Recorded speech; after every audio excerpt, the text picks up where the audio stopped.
रीति नीति संस्कृतम भारतम, शस्त्र शास्त्र धारकम भारतम, शक्ति युक्ति समृतम भारतम। और निश्चित तौर से ये आज एक संकल्प के सिद्धि का दिन है और आज ही एक शपथ लेने का भी दिन है। आज ही एक और सौगंध लेने का दिन है जिसमें कहा जाता है कि अजय्याम च विश्वस्व देहि शक्तिम सुशीलम जगद्येन नम्रम भवेत, श्रुतम चैव यत् यत्तंतकाकीर्ण मार्गम स्वयं स्वीकृतम न सुगम कार्येत। हे प्रभु, हमें ऐसी शक्ति दे कि विश्व में हमें कोई चुनौती न दे सके, ऐसा शुद्ध चरित्र दे जिसके समक्ष संपूर्ण विश्व नतमस्तक हो, और ऐसा ज्ञान दे जो कि स्वयं स्वीकृत कंटकाकीर्ण मार्ग को सुगम बना दे। और सभी कंटकाकीर्ण मार्गों को सुगम बनाते हुए हम भारत को जगत गुरु की पदवी पर विश्व में स्थापित कर सके। यही कहा गया है कि परम वैभवम में नेतु मेतत् स्वराष्ट्रम, हम अपने राष्ट्र को परम वैभव पर प्रतिष्ठित करें। और इसी का आह्वान प्रधानमंत्री नरेंद्र मोदी ने अयोध्या धराधाम से आज इस युगांतकारी क्षण में दुनिया को दिया है। और इस वक्त आप देखिए, संतों के लिए दरवाजे खुल चुके हैं भगवान श्री राम के। मर्यादा पुरुषोत्तम श्री राम के प्राण प्रतिष्ठा के तुरंत बाद संत जन चल चुके हैं प्रभु श्री राम के उस अलौकिक और दिव्य छवि का दर्शन करने के लिए, जो बाल रूप में एक बार फिर से पूरी दुनिया को मोहित कर रही है, आकर्षित कर रही है। क्यों न हो। अयोध्याम च परब्रह्म सरयुः सगुण पुमान तन्निवासी जगन्नाथ सत्यम सत्यम वदाम्यहम्। भगवान शिव जो कि जगत गुरु हैं, भगवान शिव जो श्री राम के सखा हैं, भगवान शिव जो श्री राम के स्वामी हैं, स्वयं मां पार्वती से कहते हैं कि अयोध्या जो परब्रह्म स्वरूपा है, सरयू का तीर्थ जो कि साकार जलाकार परम पुरुष परमात्मा की स्वरूपा है, उस अयोध्या के निवासी समस्त जीव जगन्नाथ स्वरूप हैं। जो इस वक्त सांस ले रहे हैं अयोध्या में, वो भी अयोध्या वासी हैं। जो अपने मन से इस दृश्य को देख रहे हैं, वो भी अयोध्या वासी हैं। जो परिकल्पना कर रहे हैं कि वो कभी अयोध्या आएंगे, भगवान श्री राम के दर्शन करेंगे, वो भी इस वक्त अयोध्या वासी हैं। और अयोध्या वासी हैं इसीलिए जगन्नाथ स्वरूप हैं। और उन सभी जगन्नाथ स्वरूप परब्रह्म परमात्मा के प्रेमी संतों के चरणों में, चरणार बिंदों में बारंबार प्रणाम करते हुए बार बार वही धुन निकलती है कि भगवान श्री राम सबके हैं, लेकिन वो संतों के मन में रमते हैं, इसीलिए तो वो राम कहलाते हैं। और इस वक्त आप देख रहे हैं संतों का हुजूम, 8000 से ज्यादा विशिष्ट अतिथियों में संतों को सर्वोच्च प्राथमिकता दी गई। और अनेकानेक बलिदानों के बाद जो आज प्राप्त हुआ है, अयोध्या की धरा को, भारतवर्ष की धरा को आज संत विह्वल होंगे, उनके नयन सजल होंगे। भगवान श्री राम को अपने बीच पाकर, अपने बीच एक नव्य और भव्य रूप में पाकर, उस कृष्ण वर्ण की 5 वर्ष के बालक के रूप में राघव को पाकर, जो आज कलयुग में त्रेता युग से उतर करके आए हैं और सभी को दर्शन कर कृतार्थ दे रहे हैं। कितनी अलौकिक छवि, कितनी दिव्य छवि। आप भी अपने हृदय में उनको समा लेना चाहते होंगे, सजो लेना चाहते होंगे, और आप सभी का मन कर रहा होगा कि एक बार तो आए अयोध्या में और अयोध्यावासी बन जाए, स्वयं जगन्नाथ बन जाए। और ये समागम है, आज संगम हुआ है विविध मत धर्म पंथ संप्रदाय का। 50 से अधिक आदिवासी, गिरिवासी, तटवासी, द्वीपवासी, जनजातीय परंपराओं की उपस्थिति इस आयोजन को समग्र समावेशी बनाती है। पहली बार भारत की इस बहुरंगी संस्कृति का ऐसा भव्य आयोजन इस धरती पर हुआ है, इस देश पे हुआ है, आर्यावर्त में हुआ है, भारतवर्ष में हुआ है। और धन्य है यह अयोध्या धाम जहाँ पर इतना बड़ा समागम हुआ है। ये संगम आज श्री राम जन्मभूमि के दिव्य नव्य प्रांगण में हुआ है। निश्चित तौर से दुनिया आज देख रही है कि किस तरीके से एक नए भारत का उदय हो रहा है। शत शत आघातों को सहकर जीवित हिंदुस्तान हमारा, जग के मस्तक पर रोली सा शोभित हिंदुस्तान हमारा। जब दीप बुझे पश्चिमी गगन के, व्याप्त हुआ बर्बर अंधियारा, किंतु चीर कर तमकी छाती, चमका हिंदुस्तान हमारा। हमारी संस्कृति इतनी प्राचीन है, इतनी शाश्वत है, सनातन है। सनातन इसीलिए कहा जाता है क्योंकि राम जी के भइले जनमवा चलवो करियाई दर्शनवा।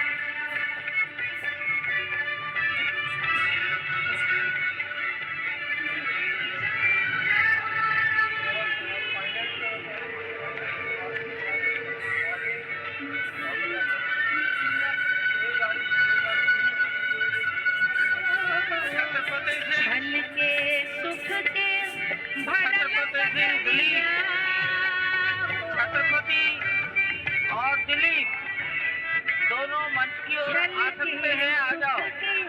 भरल गगरिया ठहर से चलिए। गगरिया हो गुइया भरल गगरिया छत्रपति सिंह भरल और दिलीप हो रामा भरल दोनों अगर कहीं मेरी आवाज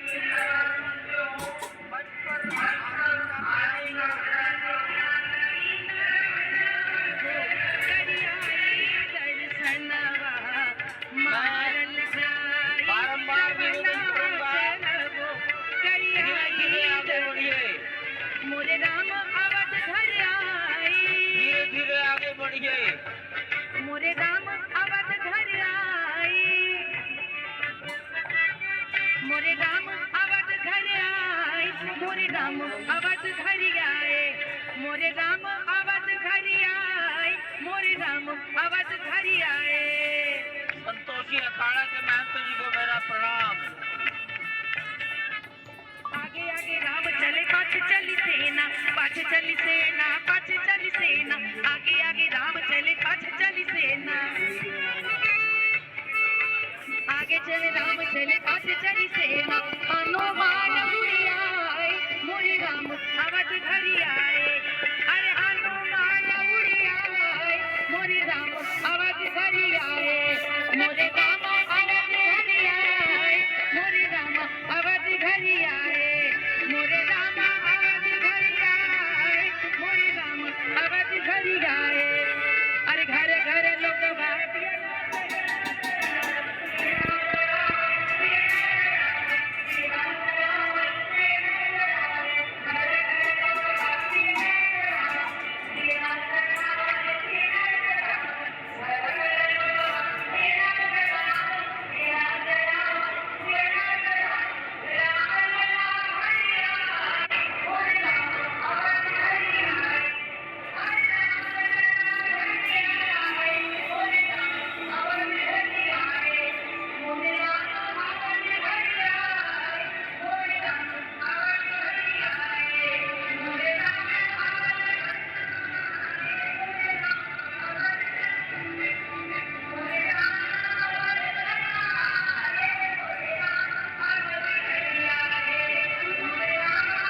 करेंगे।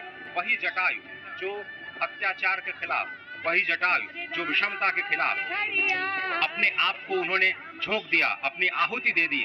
और आप समझिए कि जिस पक्षी को, जिस गिद्धराज को इस समाज में सबसे अधम माना जाता है, क्योंकि वो मरे हुए पशुओं का मांस खा करके अपनी जीवन रक्षा करता है, उसी पक्षीराज को भगवान ने अपनी गोद में रख करके अंतिम विदाई दी। उन्हीं पक्षीराज को अपनी गोद में रख करके भगवान ने वो गति प्रदान की जो उन्होंने अपने पिता स्वयं श्री दशरथ जी को प्रदान नहीं की। वही दशरथ जी जो स्वयं भी मनु के अवतार कहे जाते हैं, वही दशरथ जी जिन्होंने 33,000 वर्षों तक नैमिषारण्य में तपस्या की, माँ शत्रुपा के साथ और कौशल्या और दशरथ के रूप में अवतरित हुए भगवान श्री राम को कर्षित कर लिया उन्होंने, लेकिन भगवान श्री राम ने उन्हें वो गति प्रदान नहीं की।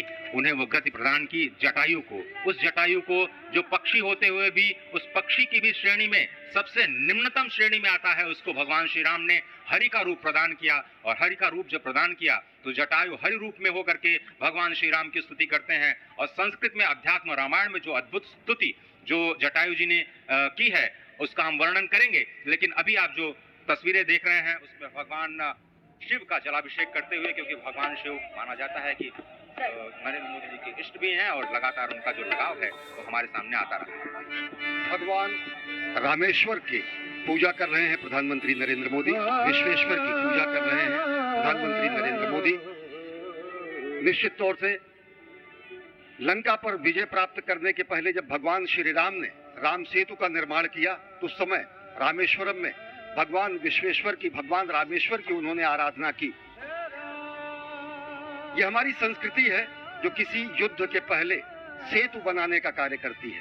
यह हमारी संस्कृति है जो युद्ध की जगह नीति पर अपना ध्यान देती है। यह हमारी संस्कृति है जो शाश्वत सनातन मूल्यों की स्थापना के लिए अपना दूत लंका में भेजती है। और यही हमारी संस्कृति है जो किसी भी तरह से अगर धर्म की स्थापना नहीं होती है तो अंतः स्तर पर, अंतिम स्तर पर धर्म की स्थापना करने के लिए युद्ध का भी वर्णन करती है और कहती है यतः धर्मो ततः विजय। यानी जहाँ धर्म है वहाँ जय है। और निश्चित तौर से हमारी ही संस्कृति में कहा गया है धर्म रक्षति रक्षितः, जो धर्म की रक्षा करता है धर्म उसकी रक्षा करता है। यही हमारी संस्कृति है जो पूरी दुनिया को चकित कर देती है। यही हमारी संस्कृति है जो पूरी दुनिया के सामने ऐसा रूप प्रस्तुत करती है जो सत्यम है, शिवम है, सुंदरम है। भगवान शिव ने के बारे में कहा गया है कि मैं आदि पुरुष निर्भयता का वरदान लिए आया भूपर, पै पीकर सब मरते आए, मैं अमर हुआ लो विष पीकर, अधरों की प्यास बुझाई है मैंने पीकर वह आग प्रखर, अधरों की प्यास बुझाई है मैंने पीकर वह आग प्रखर, हो जाती दुनिया भस्मसात जिसको पल भर में ही छूकर, भैसे व्याकुल फिर दुनिया ने प्रारंभ किया मेरा पूजन, मैं नर नारायण नीलकंठ बन गया तो इसमें क्या संशय, हिंदू तन मन हिंदू जीवन हिंदू रग रग मेरा परिचय। विश्व के कल्याण के लिए हलाहल को पीना, विश्व के कल्याण के लिए विश्व का वमन करना हमारी ही संस्कृति में है। और ऐसे ही आराध्य देव महादेव की वंदना कर रहे हैं प्रधानमंत्री नरेंद्र मोदी। ओंकारं बिंदुयुक्तं नित्यं ध्यायन्ति योगिनः, कामदं मोक्षदं चैव ओंकाराय नमो नमः। नमन्ति ऋषयो देवा नमन्त्यप्सरसां गणाः, नमन्ति देवेशं नकाराय नमो नमः। महादेवं महात्मानं महाध्यानपरायणं, महापापहरं देवं मकाराय नमो नमः। शिवं शान्तं जगन्नाथं लोकानुग्रहकारकं, शिवमेकपदं नित्यं शिकाराय नमो नमः। वाहनं वृषभो यस्य वासुकी कण्ठभूषणं, वामे शक्तिधरं देवं वकाराय नमो नमः। यत्र तत्र स्थितौ देवः सर्वव्यापी महेश्वरः, यो गुरुः सर्वदेवानां यकाराय नमो नमः। षडक्षरमिदं स्तोत्रं यः पठेत् शिवसन्निधौ, शिवलोकमवाप्नोति शिवेन सह मोदते। भगवान शिव की परिक्रमा करते हुए प्रधानमंत्री नरेंद्र मोदी ये प्राचीन कुबेर का टीला, जहां पर अब आधुनिक रूप में जटायु, जो कि पक्षी की श्रेणी में त्रेता युग में उन्होंने मां सीता की सेवा में अपने प्राणों को उत्सर्ग कर दिया, जिन्हें भगवान श्री राम ने गले लगाया, आज वो फिर से अयोध्या की धराधाम पर प्रतिष्ठित हो रहे हैं। एक बार फिर से कुछ दिनों पहले प्रधानमंत्री नरेंद्र मोदी लिपाक्षी में थे, वही स्थल जहां पर जटा